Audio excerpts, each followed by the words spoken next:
अच्छे नंबर पेश किए आपने। क्या हाईलाइट है ये, इतने बेहतरीन नंबर आ रहे? मैंने सुना कि लगभग सारी कैपेक्स की साइकिल को फायदा उठा रहे हैं कैपिटल गुड्स वाले।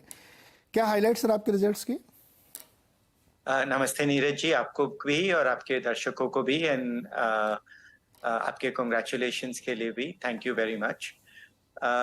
जो हाइलाइट्स हैं सिंपल है एक्चुअली, कि जो इकोनॉमिक एनवायरनमेंट है स्टेबल है, न डिमांड है, अच्छा है, और कमोडिटी प्राइसेस पहले से हायर हैं पर स्टेबल हैं, और लोग बाग माल उठा रहे हैं, वेंडर्स हैं वो माल सप्लाई कर रहे हैं, तो ओवरऑल एनवायरनमेंट स्टेबल है। तो एज एन ऑपरेटिंग लीडर थोड़ा इजियर हो जाता है मैनेज करना, इनपुट आउटपुट दोनों थोड़े बहुत कंट्रोल में रहते हैं। इस हिसाब से आई थिंक इंडिया ओवरऑल ही अच्छे फेज से गुजर रहा है, जहाँ की ओवरऑल सारे कैपिटल गुड सेक्टर्स की कंपनियां अच्छा ही कर रही हैं। ओके सर, ये जो ऑर्डर बुक है आपकी वो स्टेबल हो रही है क्या? कंपैरेटिवली थोड़ा सा वो कम हुआ है, तो इसको कैसे देखा जाए? जैसे आप कह रहे हैं कि स्टेबल है या इक्वलाइज हो रही है क्या? हाँ, इसके दो पार्ट हैं। एक, अगर आप पिछले साल के ऑर्डर बुक से देखें, जबकि हमने करीब 3,400 करोड़ के ऑर्डर्स किए थे Q4 में लास्ट ईयर, उसमें करीब 1600 करोड़ के ऑर्डर्स दो ऑर्डर ने ही लिए थे। या तो अगर सो वो दैट वाज बहुत ही अनयूजुअल क्वार्टर था उस हिसाब से। और पिछले करीब 6 महीनों से ज्यादा से मैं कह रहा हूं कि हमारी विजिबिलिटी में अभी कोई लार्ज ऑर्डर्स उस टाइप के हैं नहीं, और अभी भी मैं वही कहूंगा। उसके बदले में हमने बहुत सारे छोटे छोटे ऑर्डर्स हैं, वेस्ट टू एनर्जी के, काफी काफी बायोमास के, शुगर इंडस्ट्री के, स्टील इंडस्ट्री के, वो सब पे हमारा फोकस रहा है, और वहीं पे बहुत ज्यादा एक्टिविटी और वॉल्यूम भी है। तो बड़े ऑर्डर्स नहीं है, और ये यही हम कह रहे हैं। और इसके बावजूद भी हमारी कोशिश है और हमारी एक्सपेक्टेशन है कि हम ग्रोथ पाथ पे ही रहेंगे।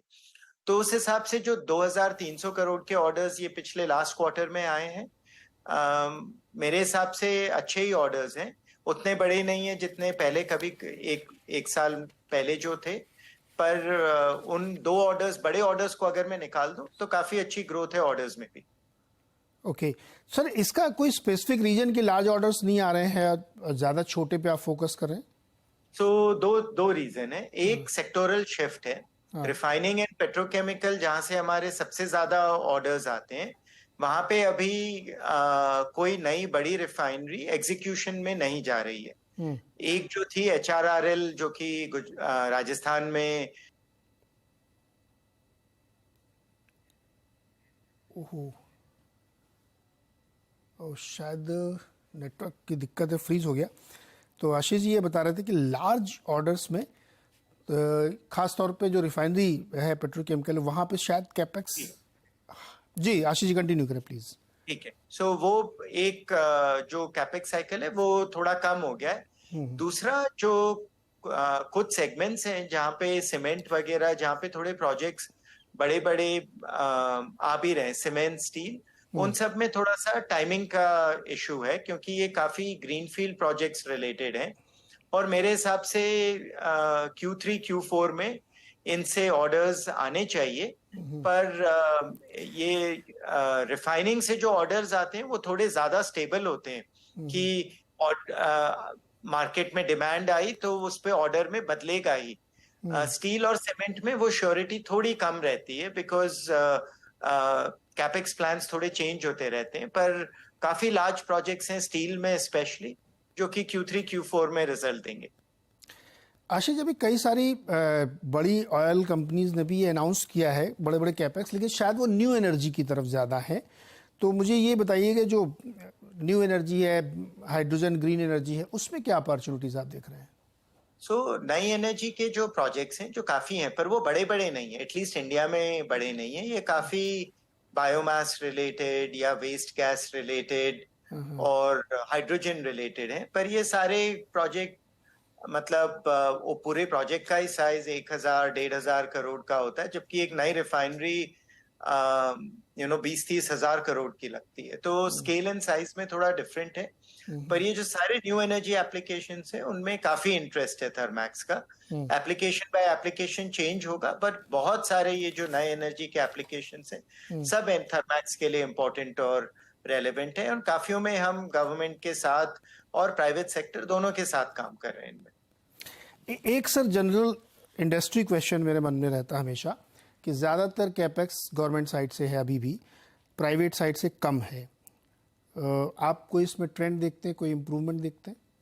एक्चुअली मैं ये नहीं कहूंगा, जो मैं ट्रेंड देख रहा हूँ, क्योंकि जो गवर्नमेंट प्रोजेक्ट्स है वहां से बड़े बड़े प्रोजेक्ट्स आते हैं। थर्मैक्स का जो पिछले करीब 1 या 2 साल का जो एक्सपीरियंस है कि जो हमारा बेस बिजनेस है, जो कि केमिकल, फार्मास्यूटिकल, F&B, टायर्स, ये जो बेस बिजनेस है जो मल्टी इंडस्ट्री है, बहुत सारे इंडस्ट्री से, और ये कभी भी बहुत बड़ा नहीं होता इसलिए रिपोर्ट आउट नहीं होता। This base business has been the strength for Thermax, and यहाँ पे बहुत एक्शन है मेरे हिसाब से। Private sector is active, private sector is investing, and that is the reason why the larger Indian economy भी अच्छा कर रही है। सिर्फ गवर्नमेंट ड्रिवन कैपेक्स साइकिल नहीं है।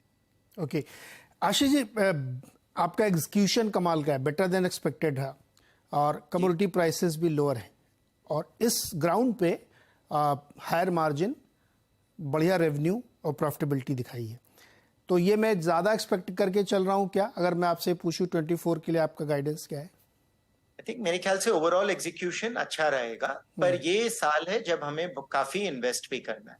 बिकॉज अगर इस कंपनी को, थर्मैक्स को, हमें जो जिससे हम कहते हैं कि न्यू एनर्जी, जो नया न्यू एनर्जी की जो दुनिया है वो बहुत अलग होगी। तो अगर उस दुनिया के लिए हमें थर्मैक्स को प्रिपेयर करना है तो इस साल हम इन्वेस्ट भी करेंगे, मार्जिन्स ग्रो करेंगे। I am confident of that, but ये साल इन्वेस्टमेंट का भी होगा, जबकि करीब 80 से 100 करोड़ हम इंटरनली नई नई चीजों पे इन्वेस्ट करेंगे, जो कि हमारे फ्यूचर के लिए बहुत इंपॉर्टेंट है। ओके आशीष, एक लास्ट क्वेश्चन, ये भी इंडस्ट्री क्वेश्चन है। कैपिटल गुड्स कंपनी खास तौर पे इस साल बहुत अच्छा प्रदर्शन अभी तक दिखा रही हैं, और आगे भी जैसे आप कह रहे हैं कि और नई नई चीज़ें आप लोग कर रहे हैं, तो क्या ये मानना ठीक होगा कि ये साल कैपिटल गुड्स इंडस्ट्री के लिए बहुत शानदार रहने वाला है? आई थिंक अच्छा रहेगा। मेरे ख्याल से पिछला साल भी अच्छा था, अभी भी है, और मेरे ख्याल से थर्मैक्स जैसी कंपनियों को कैपिटल गुड्स के अलावा भी देखना पड़ेगा कि हम क्या कर सकते हैं। किसी एक लार्ज प्रोजेक्ट पे डिपेंडेंसी नहीं है। हमारा इंटरेस्ट है कि कोई भी कस्टमर, उसको सर्विसेज चाहिए, एफिशिएंसी चाहिए, बढ़ोतरी चाहिए, कि हम ये कार्बन फुटप्रिंट कैसे कम करें। इनमें बहुत सारे आइडियाज हैं, बहुत सारी कैपेबिलिटीज हैं, उन पे काम करना है। कैपिटल गुड्स पे स्पेसिफिकली आई थिंक उससे टॉप लाइन ऑर्डर्स आते हैं, पर वो फोकस और इंटरेस्ट स्पेसिफिकली वहां पे ऐसा है अंदर की, थर्मैक्स के अंदर ऐसा बिल्कुल नहीं है। तो फिर आशीष जी, आपने मुझे प्रोवोक किया, फिर आप मुझे बताइए आप क्या नया सोच रहे हैं? बहुत कुछ, एंड एक जो सबसे बड़ा ट्रिगर जो आपके दिल के करीब और आपको लगता है ये नेक्स्ट ग्रोथ ड्राइवर है, वो बताइए। तो फॉर थर्मैक्स के लिए पूरा का पूरा वेस्ट टू एनर्जी, कि जहां पे भी वेस्ट होता है, municipal solid waste, biomass, sludge treatment, ये जो हम पराली ग्रास जला रहे हैं, इन सब को हम एनर्जी में कैसे कन्वर्ट करें। और ये एनर्जी भी चेंज हो रही है, ऐसा नहीं है कि पावर में जाएगा, इसको स्टीम में कैसे कन्वर्ट करें, केमिकल्स में कैसे कन्वर्ट करें, हाइड्रोजन में कैसे कन्वर्ट करें। तो ये सारे बहुत इंटरेस्टिंग एप्लीकेशन है। अगर आप एक पूछ रहे हैं तो मैं वो एक बोलूंगा, आप 2 पूछेंगे तो मैं बोलूंगा overall energy efficiency, digital solution, services, overall बहुत कुछ कैपेबिलिटी है। आप 3 पूछेंगे तो मैं बोलूंगा पानी और का कंट्रोल कैसे बेटर किया जाए, क्योंकि देश को बहुत पानी की कमी है अब, और इंडस्ट्री और सब जैसे एक्सपैंड कर रहे हैं, पानी की अवेलेबिलिटी कम हो रही है, नॉर्म्स टफर हो रहे हैं। तो एक के बाद एक मैं आपको ट्रेंड्स बताता रहूंगा जो कि इंपॉर्टेंट और रेलेवेंट है। तो फिर मैं